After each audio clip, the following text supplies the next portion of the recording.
"Sir, you're under arrest for trespassing on your own property." That's what the cop almost said before I showed him my deed. See, this Karen had been terrorizing our entire lake community for months, calling the police on anyone who dared to exist without her permission. She threatened to sue me for $50,000, filed false police reports, and even tried bribing county officials to get me thrown off my own land. Here's the kicker. She had no idea I owned the $800,000 mansion she was renting. Picture dawn breaking over Lake Serenity, the smell of pine needles mixing with morning mist, when suddenly blue police lights start strobing across my grandfather's old cabin. Gravel crunches under tires as two squad cars pull up, and there she is, Brenda Carmichael standing on her mansion's deck in a bright pink bathrobe, pointing at me like I'm some criminal mastermind. What would you do if someone called the cops on you for fishing on your own property? Let me know below. Where are you watching from? I bet half of you have your own HOA horror stories. My name's Marcus, and 3 years ago I thought I'd found paradise. After 20 years in military logistics and a divorce that felt like getting run over by a tank driven by my ex-wife's lawyer, I inherited my grandfather's cabin on Lake Serenity, Minnesota.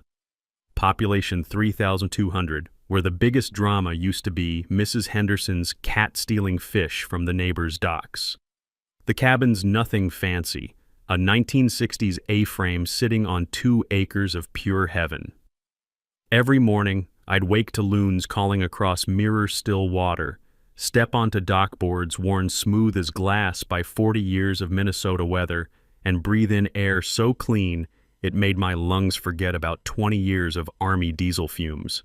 The place smelled like my childhood-old cedar mixed with pine needles and that sweet metallic scent of lake water at dawn. For 2 perfect years, Lake Serenity earned its name. 47 properties scattered around 8 miles of shoreline, mix of blue-collar locals and summer folks, all following one sacred rule: wave when you see each other, help when someone's in trouble, and mind your own damn business the rest of the time. Then Hurricane Brenda hit. She bought the biggest eyesore on the lake, an $800,000 McMansion that looked like someone had dropped a suburban Dallas house into the Minnesota woods by accident. Within her first week, she'd introduced herself to half the lake by pontoon boat, always wearing those blindingly white capris and cardigans bright enough to signal aircraft. Sweet as artificial sweetener on the surface, but her eyes? Cold as January lake ice.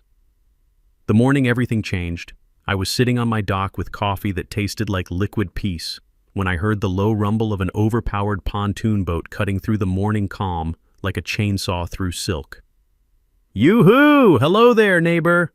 Brenda's voice carried across the water with all the warmth of a tax audit. She pulled up to my dock wearing a smile that would have made a used car salesman proud. "I'm Brenda Carmichael from the Executive Estate across the way." Executive Estate. Jesus. "I'm here on official HOA business," she announced, producing a manila folder with the theatrical flair of a game show host revealing prizes. "The Lake Serenity Homeowners Association has voted on updated aesthetic standards, and I'm afraid your rustic setup isn't meeting our community guidelines." I set my coffee mug down so hard it rang against the wooden rail like a bell. "What homeowners association?" Her plastic smile cracked just enough to show teeth. "The one that protects our property values from declining influences. That aluminum boat has got to go, and frankly, the fishing gear scattered around makes the whole area look like a bait shop exploded." My declining influence was a 1995 Lund that had caught more fish than her fancy floating living room ever would. The scattered fishing gear was my grandfather's hand-carved rod holders and a tackle box older than she was. "Lady, this property's been in my family since before you were born. There's no HOA covenant on my deed, and there sure as hell won't be." The mask slipped completely. Her voice dropped to Arctic temperatures. "We'll see about that, won't we, soldier boy?" She gunned that pontoon engine like she was fleeing a crime scene, sending a wake that slammed into my dock hard enough to spill my coffee. The smell of burning gas and expensive perfume lingered in the morning air like a threat, mixing with the clean pine scent until it made my stomach turn. As I watched her mansion's windows glinting in the sunrise like a predator's eyes, that old military instinct kicked in, the one that kept me alive in 3 deployments. This wasn't just some neighbor dispute. This was war. And I had the sinking feeling I'd just been drafted.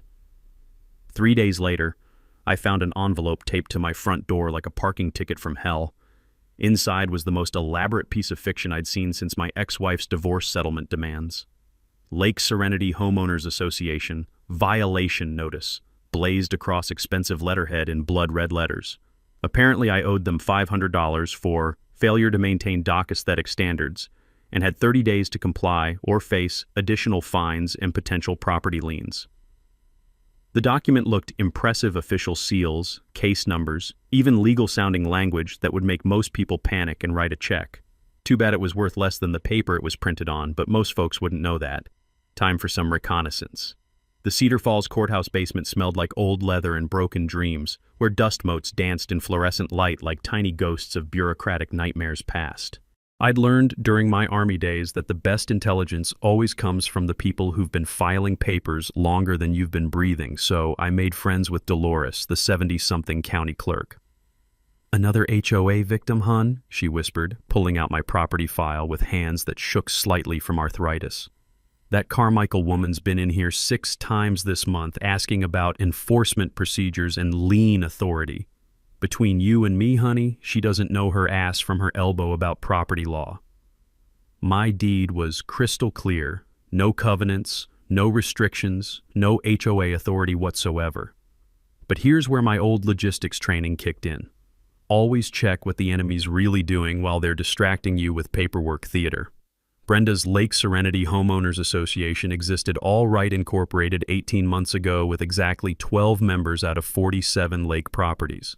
In legal terms, they had about as much authority over my property as my neighbor's cat. But while cross-referencing ownership records, something made my bullshit detector start screaming. Several lakefront properties had recently transferred to Carmichael Holdings LLC. A quick online search revealed the truth. Our self-appointed HOA queen was running an unlicensed vacation rental empire, turning quiet family cabins into party houses for Twin Cities tourists. The woman lecturing me about community standards was the one actually destroying them. I remembered something my grandfather used to say. Before you fight City Hall, make sure you know who actually runs the city. Smart man. He'd also taught me that most county records are public information property ownership, business licenses, covenant restrictions, all searchable online for free. Amazing what you can learn when you actually do your homework instead of just threatening people. Armed with this intelligence, I decided to test community sentiment with some strategic social media reconnaissance. Facebook might be where brain cells go to die, but it's also where you discover who's really paying attention in your neighborhood. My post was simple. Has anyone else received violation notices from the Lake Serenity HOA? Asking for educational purposes. My phone exploded like a fireworks factory. 8 different lake residents sent private messages, each with their own Brenda horror story. She'd been systematically working around the lake like some kind of legal intimidation tornado, threatening elderly widows over bird feeders and young families over mailbox colors. Janet, a retired librarian with organizational skills that would make the CIA weep with envy, had been documenting everything in a 3-ring binder. Tom from the marina shared photos of Brenda's bounced checks and unpaid fuel bills. Even 90-year-old Florence chimed in with observations about unusual late-night activity at Brenda's supposed family rentals. I created a private group chat called Lake Serenity Truth Squad, because if you're going to fight crazy, you might as well lean into the comic book drama. That evening, my phone rang with a number I didn't recognize. Brenda's voice oozed through the speaker like honey mixed with industrial solvent. "Marcus, sweetie, I saw your adorable little Facebook post. You're making this unnecessarily difficult for yourself." "Just asking questions, Brenda. Neighborly curiosity." "Oh, honey, you really don't want to go down this road with me." Her voice dropped to that special tone women use when they're about to destroy your credit rating. "I have connections you couldn't imagine, and I will absolutely report you to the appropriate authorities for harassment and cyberbullying." The line went dead, leaving me staring at my phone and wondering what kind of connections a vacation rental scammer thought she had with local law enforcement. As evening settled over the lake, I sat on my dock, listening to the gentle percussion of waves against weathered wood, breathing in air that still smelled like freedom and fish fry. The sunset painted everything gold, including the Truth Squad members' houses scattered around the shoreline like fortress lights. Brenda had made one critical mistake. She'd picked a fight with someone who actually knew how to gather intelligence before going to war. If Brenda thought Facebook drama would scare me off, she clearly hadn't done her homework on military veterans. We don't retreat, we adapt, improvise, and occasionally overthink everything until 3 a.m. while planning 17 different battle strategies. Tuesday morning brought a surprise visitor.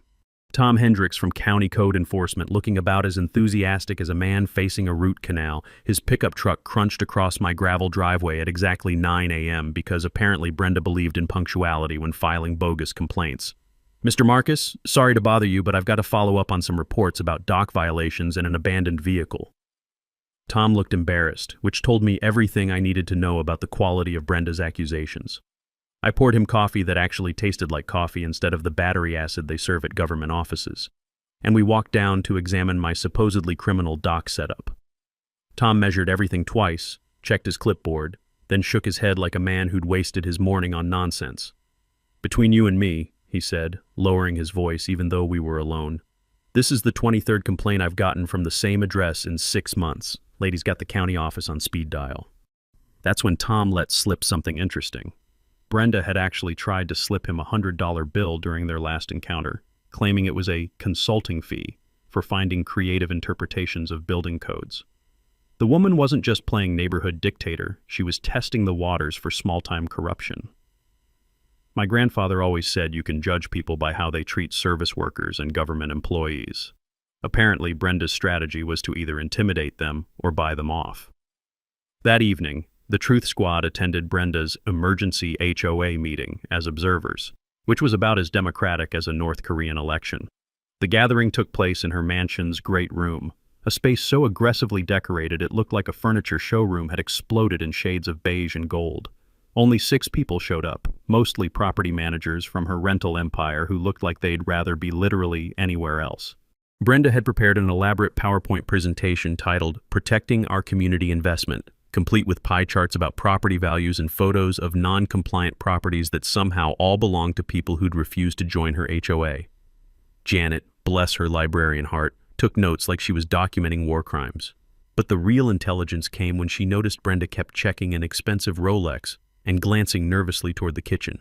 During the bathroom break, because nothing says professional meeting like a bathroom break in someone's living room, Janet followed Brenda and overheard a heated phone conversation. "I told you, the payments are coming," Brenda hissed into her phone. "These people are more stubborn than we expected, but I've got new strategies. Legal pressure, code enforcement, whatever it takes." The pieces started clicking together like a puzzle made of red flags. This wasn't about community standards or property values. Someone was applying financial pressure to Brenda, and she was desperately trying to generate income through harassment and intimidation. I'd seen this pattern before in the Army. People, under extreme stress, make increasingly desperate decisions until they cross lines they never thought they'd cross. The question was, who was holding Brenda's financial leash? My answer came faster than expected. While researching her lawyer, the same guy who'd sent me that threatening cease and desist letter, I discovered he specialized in foreclosure defense and debt collection. Not exactly the kind of attorney you hire for neighborhood disputes unless you're already drowning in legal problems. So I did what any reasonable person would do. I filed my own complaint against Brenda for harassment, filing false reports, and using county resources for personal vendettas. 2 could play the bureaucracy game, and I'd had plenty of practice dealing with military red tape. Then I took it one step further. Using the property management company's contact information from the rental listings, I reached out to the actual owner of Brenda's mansion. Turns out, Northwood's property management was very interested to hear about their tenants' creative interpretation of lease agreements and unauthorized business activities. Sheriff's Deputy Rodriguez, who'd been tracking the pattern of complaints from our lake, pulled me aside after I filed my countercomplaint. "Off the record," he said, leaning against his cruiser while the evening light caught the lake like scattered diamonds. "We've been documenting everything. Nothing criminal yet, but she's walking a very thin line, and we're watching." That night, sitting on my dock with the sound of gentle waves mixing with distant laughter from an actual family barbecue across the lake, I realized Brenda had made a fundamental tactical error. She'd assumed everyone would roll over like scared civilians. Instead, she'd accidentally united a community that had been quietly minding its own business for decades. The smell of charcoal and honest conversation drifted across the water, mixing with the pine-scented evening air that still meant home. Tomorrow would bring new battles, but tonight, the good guys were winning. If Brenda thought code enforcement was her nuclear option, she clearly hadn't graduated to actual weapons of mass bureaucratic destruction yet. That honor was reserved for what happened at 6:30 a.m. on a Thursday morning that started peaceful and went sideways faster than a greased pig at a county fair. I was enjoying my morning coffee ritual, that sacred first sip that makes you believe the world might not be completely insane, when the unmistakable crunch of police car tires on gravel shattered the lake's morning calm. Blue light strobed across my cabin walls like some twisted aurora borealis, and I could practically feel Brenda's satisfaction radiating from her mansion deck across the water. Two officers climbed out of their cruiser, looking about as thrilled as mall security guards called to break up a senior citizen flash mob. The younger cop had that fresh-faced earnestness of someone who still believed every 911 call was a genuine emergency. His partner, a grizzled veteran with sergeant stripes and the weary expression of a man who'd seen every flavor of human stupidity, clearly knew this was going to be another waste of taxpayer money. "Mr. Marcus, we've received reports that you're trespassing on private property and made threatening statements toward a female resident. I invited them in for coffee because, honestly, if you're going to be falsely accused at dawn, you might as well be civilized about it." The senior officer, Sergeant Peterson, according to his name tag, accepted gratefully, probably because he knew government coffee tastes like liquid regret mixed with budget cuts. "Sir, we have to respond to all calls," Peterson said, settling into my grandfather's old kitchen chair that creaked like a ship in a storm. "But between you and me, this complaint doesn't pass the smell test." That's when I produced my secret weapon: documentation. Security camera footage, property deeds, the complete timeline of Brenda's harassment campaign, and even Tom, the code enforcement officer's written statement about attempted bribery. I'd learned in the Army that paperwork wins wars, and this particular battle was about to get very one-sided. Peterson reviewed the footage of my supposed threatening behavior, which showed me helping elderly Florence load her fishing gear into her car, while Brenda lurked behind her mansion's windows like some suburban spy novel villain. The trespassing occurred on a public access road that had been public since before Brenda was born, despite the shiny new private property signs she'd posted overnight, like some kind of legal fairy. "Ma'am," Peterson muttered, shaking his head at the footage, "either you're the world's most polite terrorist, or somebody's been yanking our chain." While the officers were reviewing my evidence, my phone rang. Dave Morrison, a private investigator who moonlighted at the local tackle shop and looked like he could arm wrestle a bear, had finished the background check I'd commissioned. What he'd discovered would have made a soap opera writer weep with envy. Brenda Carmichael owed $47,000 in unpaid HOA fees from her previous community in Minneapolis. The irony was so thick you could cut it with a butter knife and serve it at the county fair. She'd been sued by that HOA and lost, which explained her intimate knowledge of legal intimidation tactics.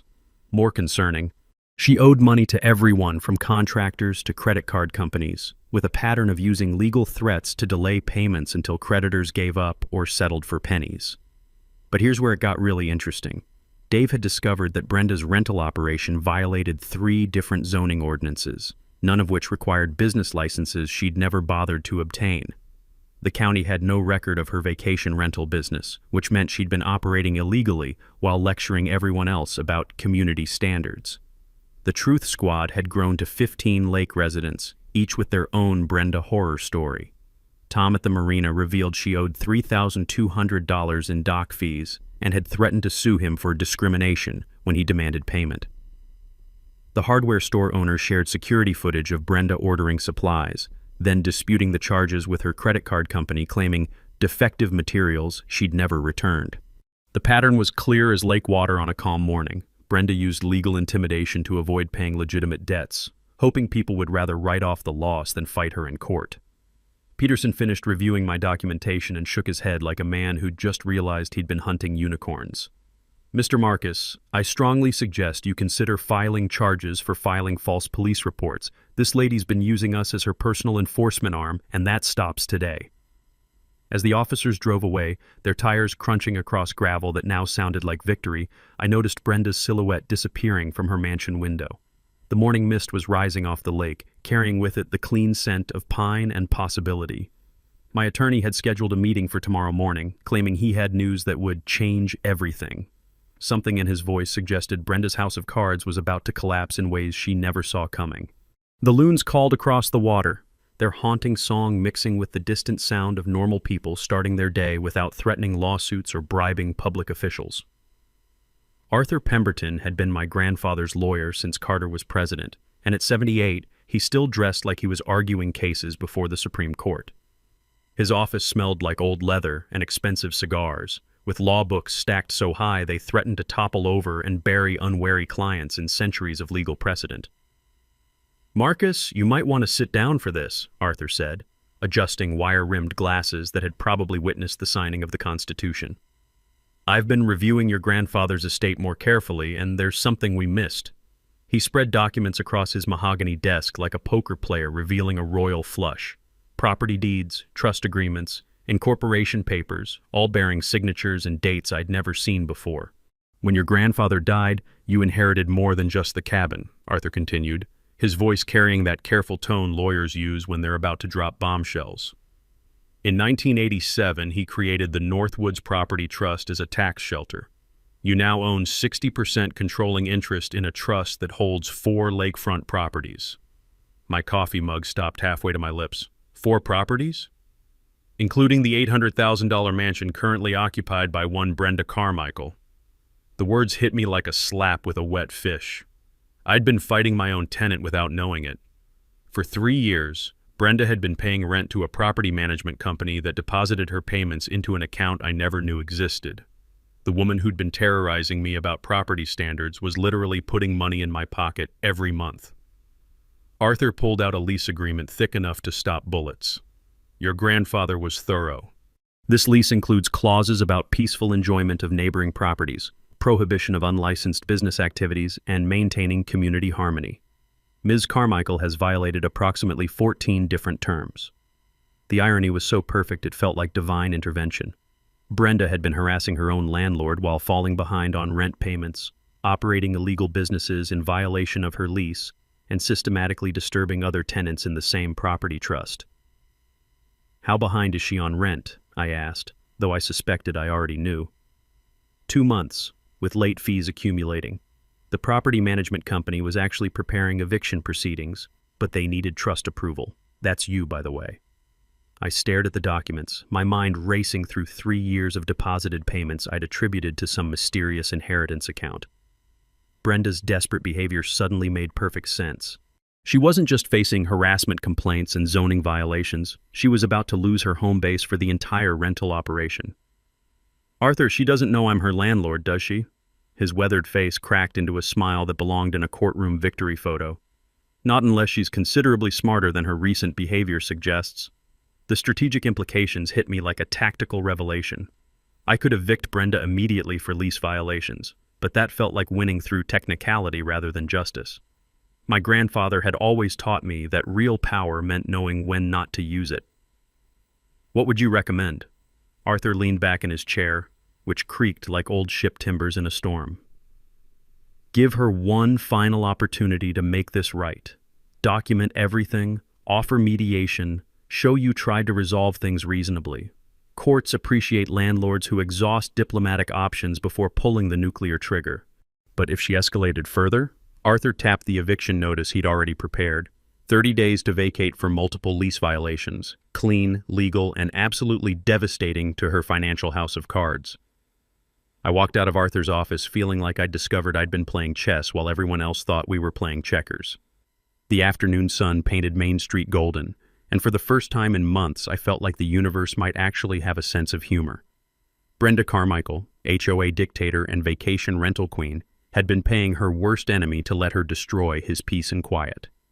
Sometimes the best revenge is discovering you held all the cards from the very beginning. You know that feeling when you're assembling IKEA furniture and suddenly realize you've been holding the instruction manual upside down for 3 hours?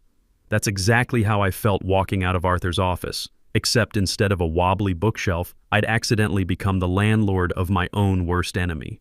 Time to build a case that would make Perry Mason weep with professional jealousy. Arthur became my strategic advisor, channeling decades of courtroom wisdom into what he called the nuclear option playbook. His office transformed into mission control, with manila folders spreading across every surface like legal kudzu. The man had been filing documents since Nixon was in diapers, and he approached this case with the methodical precision of a Swiss watchmaker. Think of landlord-tenant law like coaching a football team, Arthur explained, tapping his Mont Blanc pen against yellow legal pads. You set clear rules, players follow them, or they're benched permanently. No personal feelings, just consequences for documented violations.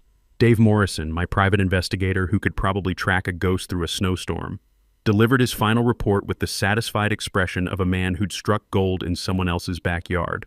Brenda owed $73,000 across multiple creditors, had tax liens pending on her previous Minneapolis property, and a credit score that made subprime mortgages look attractive. Here's something your audience should know, Dave said, sliding papers across Arthur's desk. You can search public records online for anyone's property liens, judgments, and tax issues in most counties. Knowledge is power in disputes, and most of this information costs nothing but time to find. Janet, our retired librarian turned intelligence analyst, had organized the community documentation project with efficiency that would make the Pentagon weep with envy. Her 3-ring binder contained time-stamped photos, witness statements, and a cross-reference index of Brenda's harassment incidents that read like a criminal psychology textbook. The marina owner provided receipts for unpaid bills and photocopies of bounced checks, Janet reported, adjusting reading glasses that had seen more neighborhood drama than a soap opera writer's fever dreams. Local contractors shared identical stories about payment disputes followed by legal threats. Sheriff's Deputy Rodriguez, who'd been tracking complaint patterns with the dedication of a bloodhound following bacon grease, provided guidance that straddled the line between official procedure and friendly advice. Document everything, he emphasized, leaning against Arthur's filing cabinet. Courts want to see that reasonable people tried reasonable solutions before things escalated. The technical preparation felt like planning a military operation, if military operations involved elderly librarians and small-town lawyers plotting the downfall of vacation rental empires. I installed additional security cameras with audio recording capability, because apparently my property had become more surveilled than a federal courthouse. Security cameras with audio can legally record on your own property in most states, Arthur noted, checking local statutes in a book thick enough to stop small arms fire. Always verify local laws first, but documented evidence beats he said, she said every time. We developed what Arthur called the escalation protocol, a step-by-step plan that would give Brenda every opportunity to save face while documenting her refusal to act reasonably. First, I'd approach her as a concerned neighbor offering mediation through county community services. If she refused or escalated, we'd reveal the landlord relationship publicly at the next town council meeting.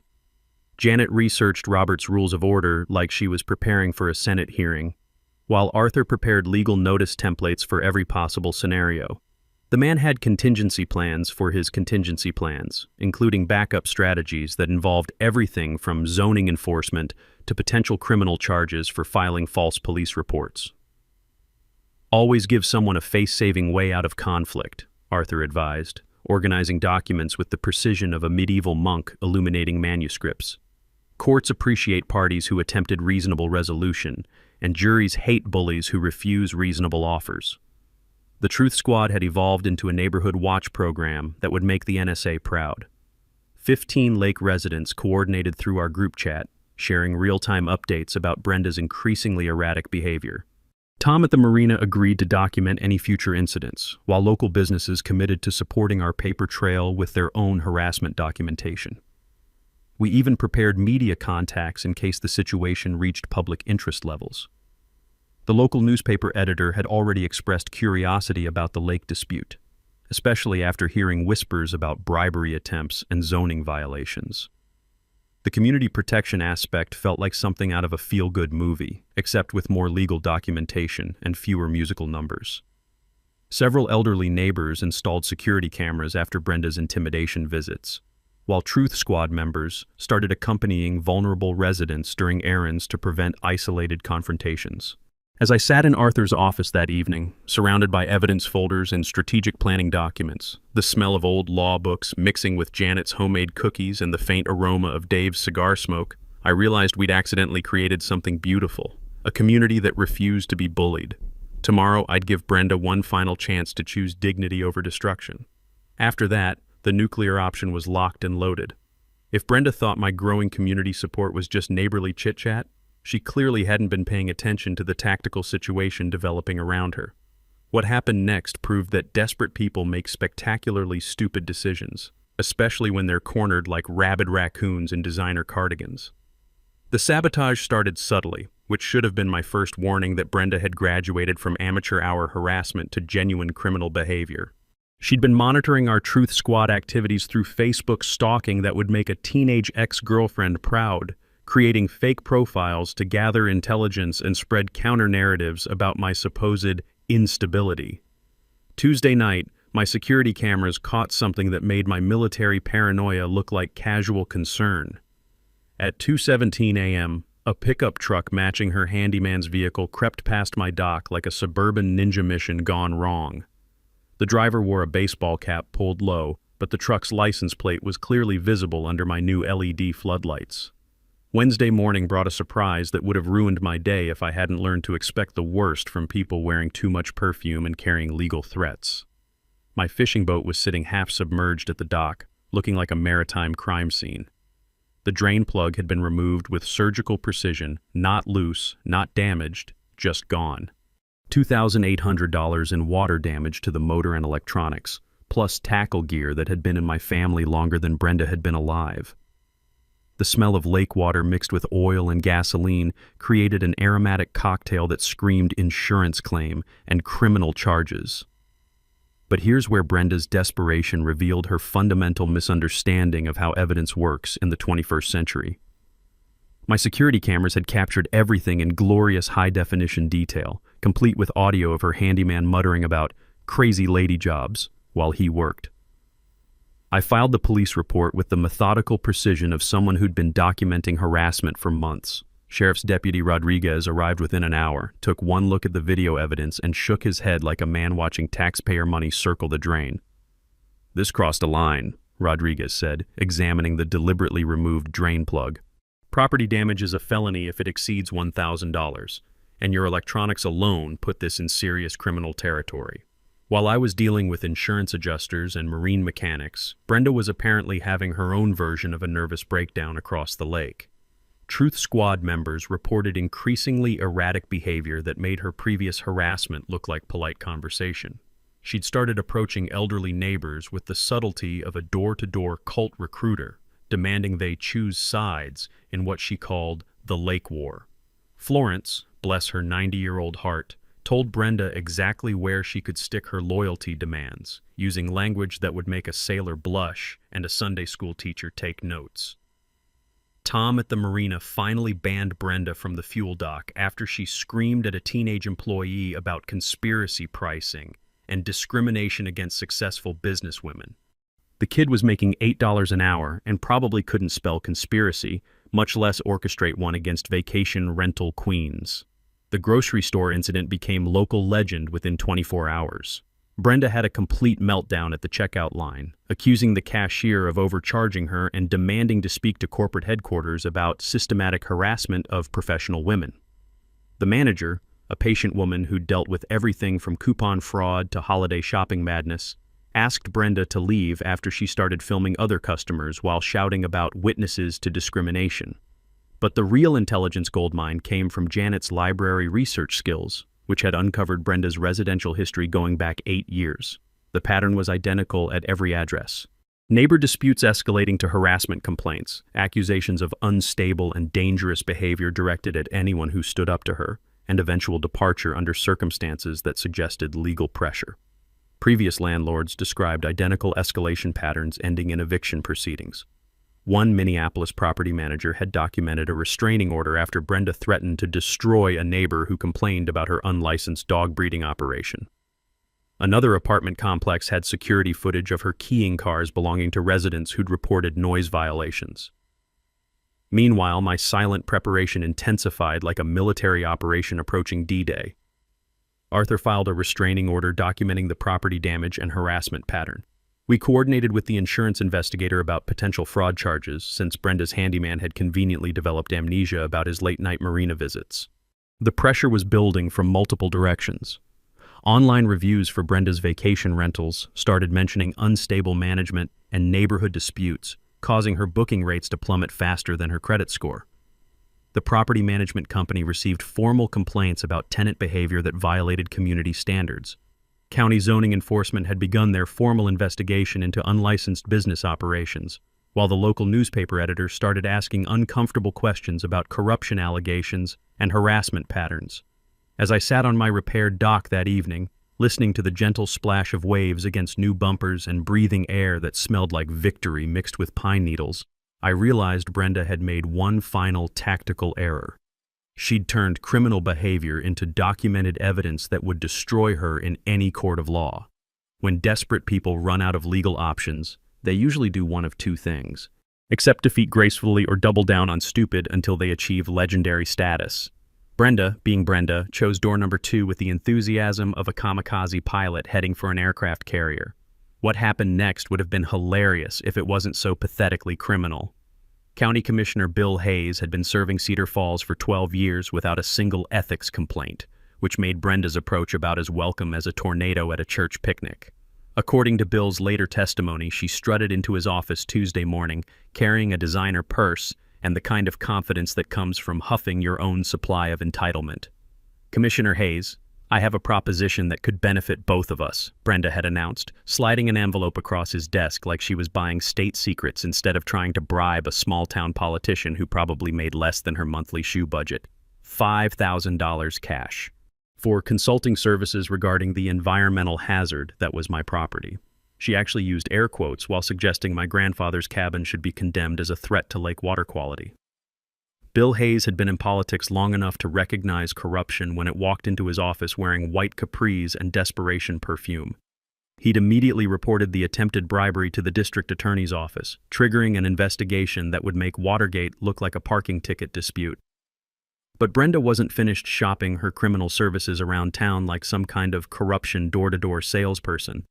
She made similar approaches to the zoning inspector and even attempted to bribe a sheriff's deputy with what she called a community safety donation for overlooking her minor business license oversights. The zoning inspector, a by-the-book guy named Carl who treated building codes like holy scripture, actually wore a wire during their second meeting.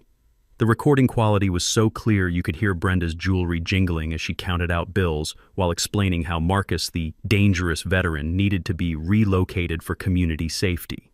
Sheriff's Deputy Rodriguez documented her bribery attempt in an official report that read like a criminal justice textbook example of how not to influence public officials.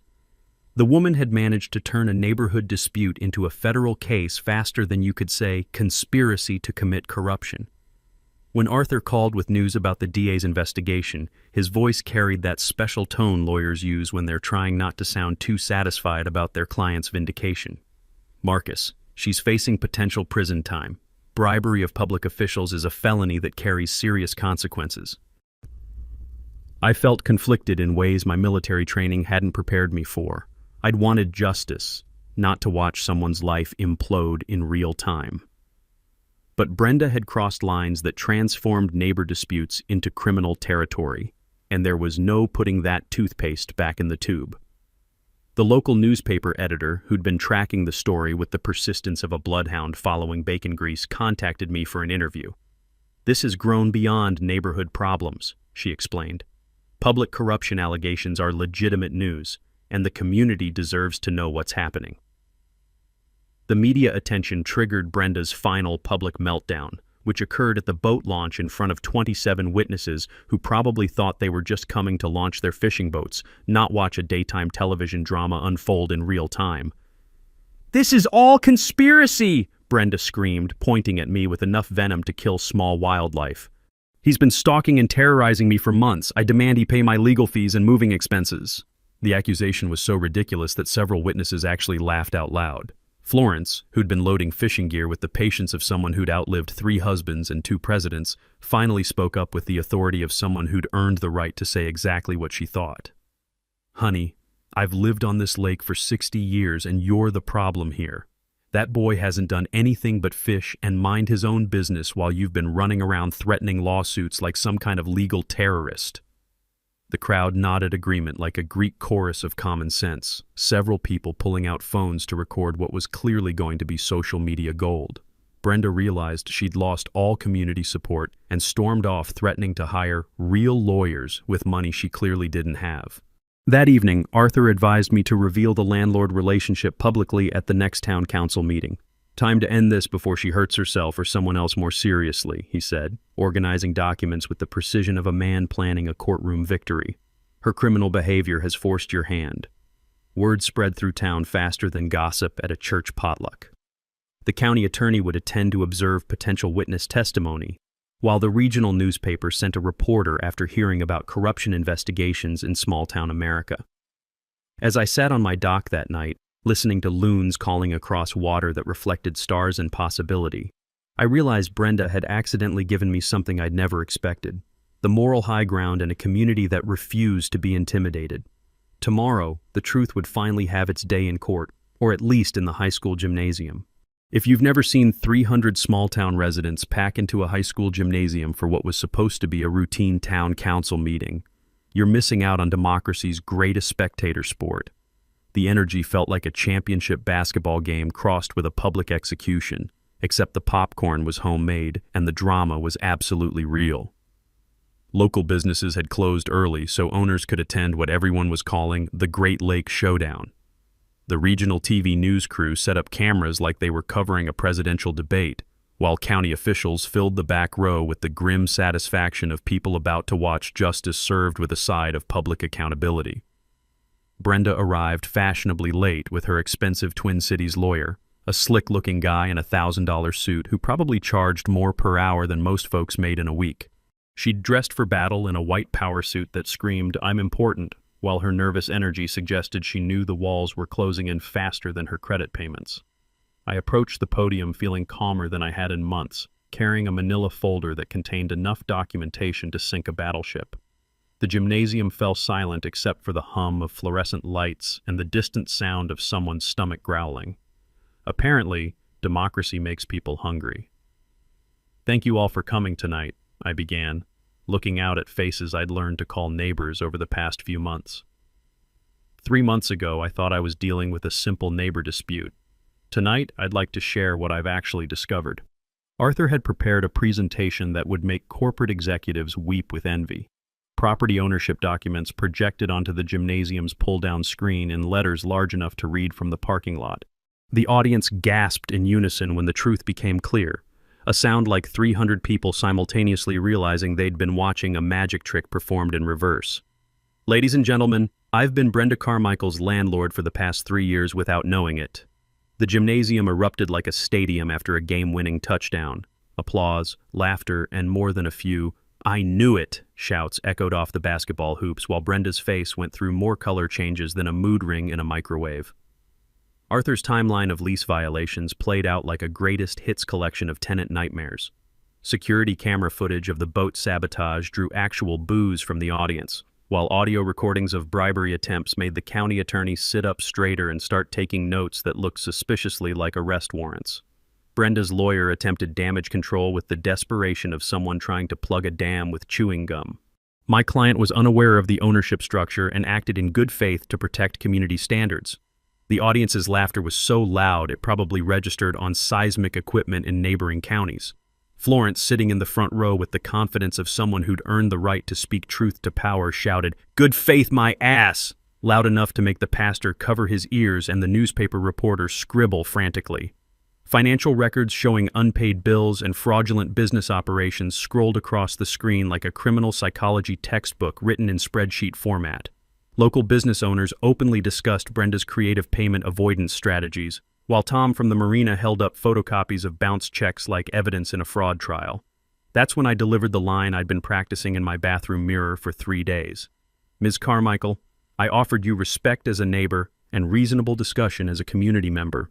You chose intimidation, harassment, and criminal behavior instead." I held up the official eviction notice, crisp and legal and absolutely devastating. "As your landlord, I'm giving you 30 days notice to vacate for multiple lease violations. This could have been handled privately and respectfully." The standing ovation lasted so long I thought the fire marshal might issue noise violations. Florence led the applause like a conductor directing the world's most enthusiastic orchestra, while several Truth Squad members wiped away tears that might have been joy or relief or both. Brenda stood up with the dramatic flair of someone who'd clearly been practicing courtroom scenes in her own bathroom mirror. "This is all lies and conspiracy," she shouted, pointing at me with enough venom to poison a small lake. "He's bought off law enforcement and the media. This is harassment and discrimination." Sheriff's Deputy Rodriguez moved closer as Brenda's voice escalated beyond indoor conversation levels. Her lawyer physically restrained her from approaching the podium, probably saving her from additional criminal charges involving public disturbance and potential assault. The TV reporter interviewed me afterward with questions that felt like softballs pitched by a sympathetic grandmother. "What message do you have for other people dealing with HOA abuse? Document everything, know your rights, and remember that bullies only win when good people stay silent." The next day's newspaper headline read, "Lake Dispute Exposes Bribery Scheme," and suddenly our little neighborhood drama became a cautionary tale about power, corruption, and the importance of reading your property deeds carefully. As the crowd dispersed that night, chattering like excited teenagers after a concert, I realized we'd accidentally created something beautiful. A community that refused to be intimidated by anyone, no matter how loudly they screamed about their importance. Brenda vanished from Lake Serenity faster than a bad check bounces, packing her designer luggage and wounded pride into a U-Haul headed for Florida within 14 days. She left behind a forwarding address that probably wouldn't last 6 months and property damage that looked like a fraternity house after spring break. The criminal case wrapped up with small-town efficiency.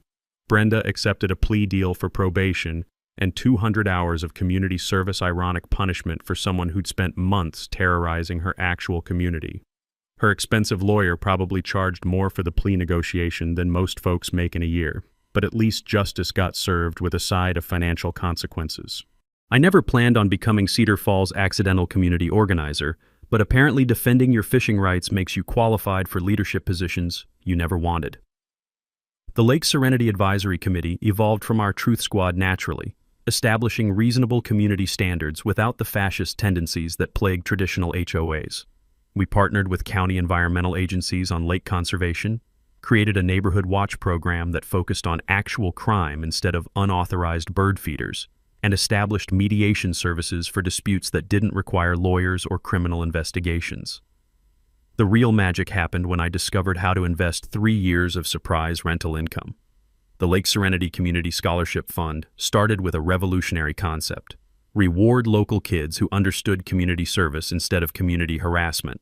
Every spring, we award scholarships to students pursuing environmental science, law, or public service careers. Our annual fundraiser has become Cedar Falls' premier social event, featuring fish fry that tastes like heaven, live bluegrass music, and storytelling contests where neighbors share Remember Brenda tales with the affection usually reserved for survived natural disasters. Florence won last year's competition with her Oscar-worthy reenactment of telling Brenda exactly where to stick her loyalty demands, complete with gestures that made volunteer firefighters blush and inspired the Methodist minister's sermon about righteous anger serving divine justice. Personal healing arrived like Minnesota spring, slowly, then suddenly, bringing life back to places I'd forgotten could bloom. The peace I'd originally sought came with unexpected bonuses: genuine friendships forged in the fires of community resistance, and neighbors who'd proven they'd stand together when bullies tried to divide them. Janet and I started dating around Christmas, bonding over shared appreciation for proper documentation and her remarkable talent for organizing neighborhood revolutions. Turns out librarians make excellent companions when they're not busy toppling vacation rental empires through superior research skills. I rediscovered my grandfather's woodworking shop, building picnic tables for public lake access areas and teaching local kids how to create useful things instead of frivolous lawsuits. There's profound satisfaction in making something beautiful from raw materials, especially after months dealing with people who created chaos from pure entitlement. Our lake conservation project became a statewide model for community environmental stewardship. Weekend cleanup days remove invasive species while elementary students monitor water quality and learn that protecting nature requires cooperation, not litigation. State agencies now showcase Lake Serenity as proof that communities accomplish remarkable things when they work together. 3 battle-tested lessons every homeowner needs. First, research deed restrictions before buying property. Most HOA requirements are unenforceable fantasies created by people with law degrees from Google University. Second, public record searches reveal anyone's liens, judgments, and business licenses through county websites for free knowledge trumps intimidation every time. Third, security cameras and documentation defeat harassment better than any lawyer, so invest in quality equipment and understand local recording laws. Media coverage transformed our neighborhood drama into inspiration for communities nationwide fighting HOA tyranny. I've appeared on property rights podcasts, spoken at municipal meetings about harassment prevention, and somehow became the unlikely champion for citizens refusing to surrender to bureaucratic bullying. Last week, Janet mentioned her sister's battle with predatory towing companies targeting vulnerable drivers in Duluth. Same intimidation playbook, she said, showing documentation that triggered my well-developed bullying detection radar.